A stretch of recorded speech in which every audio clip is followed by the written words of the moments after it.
BCCI ஓய்வூதிய திட்டத்திலிருந்து Vinod காம்ப்ளி, MS. Dhoni மற்றும் ஓய்வு பெற்ற வீரர்கள்லாம் எவ்வளவு பணம் பெறாங்க அப்படிங்கறத பத்தி முழுமையா இந்த வீடியோல பார்க்கலாம்.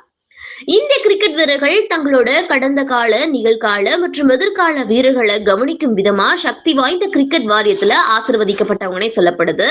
தேசிய ஜெர்சி அணிஞ்சு பல்வேறு மாநில அணிகளை பிரதிநிதிப்படுத்திய முன்னாள் வீரர்களுக்கு பிசிசிஐ ஒரு ஓய்வூதிய திட்டத்தை கொண்டிருக்குன்னே சொல்லலாம்.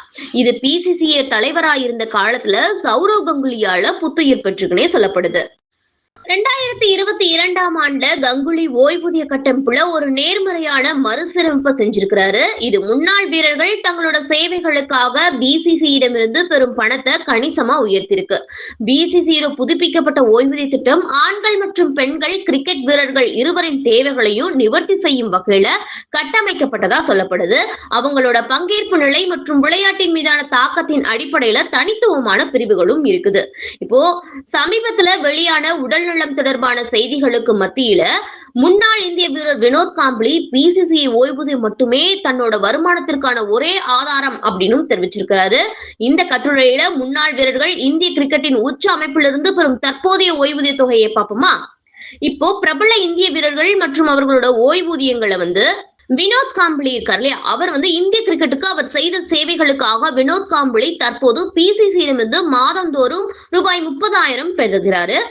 சச்சின் டெண்டுல்கர், அதாவது இந்தியா கிரிக்கெட் அணியின் ஜாம்பவான் அப்படின்னு சொல்லப்படுற சச்சின் டெண்டுல்கர் விளையாட்டுத்துறையோட அடையாளமா இருந்து வர்றாரு. அவருக்கு மாதம் ரூபாய் 70,000 ஓய்வூதியம் வழங்கப்பட்டு இருந்துச்சு. இந்த ஜாம்பவான் இந்தியாவுக்காக 200 டெஸ்ட் போட்டிகள்ல விளையாடி இருக்கிறாரு. சர்வதேச கிரிக்கெட்டின் அனைத்து வடிவங்களையும் 100 சதங்களை அடிச்சிருக்கிறாரு. அடுத்து 2011ஆம் ஆண்டு இந்திய அணியின் உலக கோப்பை வெற்றியில யுவராஜ் சிங் குறிப்பிடத்தக்க பங்கை கொண்டிருக்கிறார் அப்படின்னே சொல்லப்படலாம். மேலும் கிரிக்கெட் பந்தின் சிறந்த ஸ்ட்ரைக்கர்கள் ஒருவராகவும் இருந்திருக்கிறாரு. முன்னாள் இந்திய நட்சத்திரமான யுவராஜ் சிங்கன் பிசிசியிடமிருந்து மாதந்தோறும் ரூபாய் 60,000 ஓய்வூதியமா பெற்றுட்டு இருக்கிறாரு. அடுத்து சுனில் கவாஸ்கருக்கு பிசிசிஐ ரூபாய் 70,000 ஓய்வூதியம் வழங்குவதா கூறப்படுது. 2007 மற்றும் 2011ஆம் ஆண்டுகள்ல உலக கோப்பையை வென்ற கேப்டன் எம்.எஸ். தோனி உச்ச அமைப்பிலிருந்து மாதந்தோறும் ரூபாய் 70,000 ஓய்வூதியமா பெறாரு.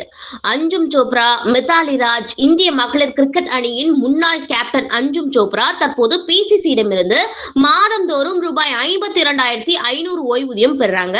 மற்றொரு முன்னாள் கேப்டன் மித்தாலி ராஜும் சர்வதேச கிரிக்கெட்டில் இருந்து ஓய்வு பெற்ற பிறகு அதே தொகையை பெறாங்க அப்படின்னு சொல்லப்படுது.